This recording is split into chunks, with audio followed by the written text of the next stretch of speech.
Bonjour à toi, j'espère que tu vas bien. On se retrouve aujourd'hui sur une nouvelle vidéo.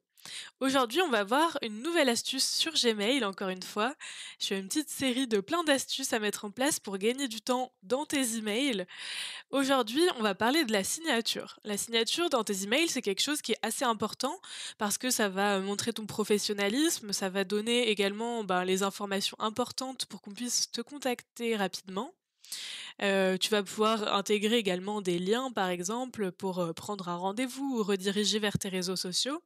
Donc c'est quelque chose qui est assez important dans les échanges professionnels, mais c'est vrai que ça peut vite prendre du temps parce que, si tu ne le fais pas automatiquement, il va falloir que tu crées que tu fasses un copier-coller pour chaque email et c'est vrai que ça peut prendre du temps et surtout manquer de fluidité dans ton quotidien. Donc c'est en améliorant toutes ces petites tâches, dans tes activités que tu vas gagner en fluidité et en sérénité parce que tu auras, de moins en moins de choses à penser, dans toutes les étapes que tu réalises, dans tes activités.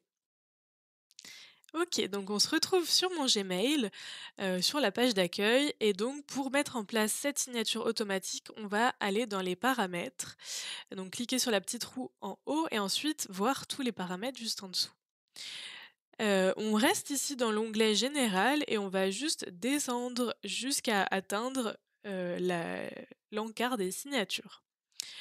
Donc ici, tu vas pouvoir, créer ta nouvelle signature. Hop, voilà, décider, de quel nom tu veux lui donner et ensuite tu vas, pouvoir intégrer ici tous les éléments que tu veux mettre dans ta signature.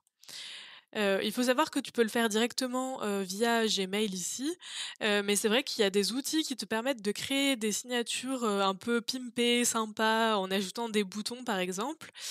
Pour faire ça, je te mettrai, en barre d'infos, moi j'ai utilisé, l'outil HubSpot.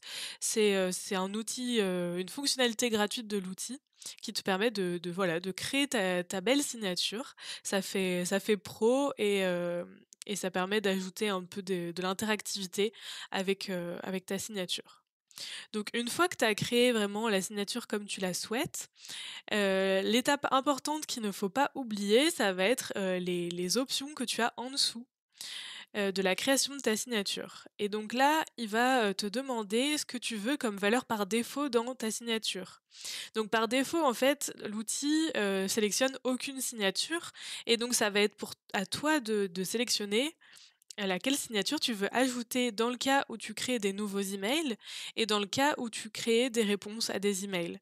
Parce que du coup, comme tu peux ajouter plusieurs types de signatures, tu peux aussi choisir, différentes signatures dans ces 2 cas-là.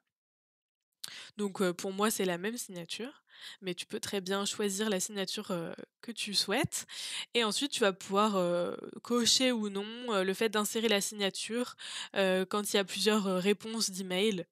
Voilà, donc c'est à toi de choisir si tu sélectionnes ou non à cette étape. Une fois qu'on a fait ça, on va surtout ne pas oublier d'enregistrer en bas et donc maintenant quand on teste, hop, nouveau message, tu vois que directement il y a ma signature qui s'affiche. Donc c'est super pratique parce que ça permet de pas avoir à y réfléchir. Ensuite, si tu crées, de nouvelles signatures, en fait, tu peux aussi accéder à tes signatures quand tu cliques sur «Insérer une signature» juste ici. Là, tu auras accès à toutes tes signatures et même tu peux accéder à gérer les signatures ici. Donc ça te permet de soit mettre aucune signature si tu ne veux pas en mettre, soit ajouter cette signature ou une autre si tu as plusieurs signatures. Et ensuite, tu as plus qu'à envoyer ton email et c'est terminé. Surtout, n'hésite pas à me dire si tu as appris quelque chose dans cette vidéo aujourd'hui en commentaire. Est-ce que tu faisais déjà peut-être ça ou si tu vas le mettre en place grâce à cette vidéo? J'attends tes commentaires et on se retrouve pour une prochaine vidéo le mois prochain.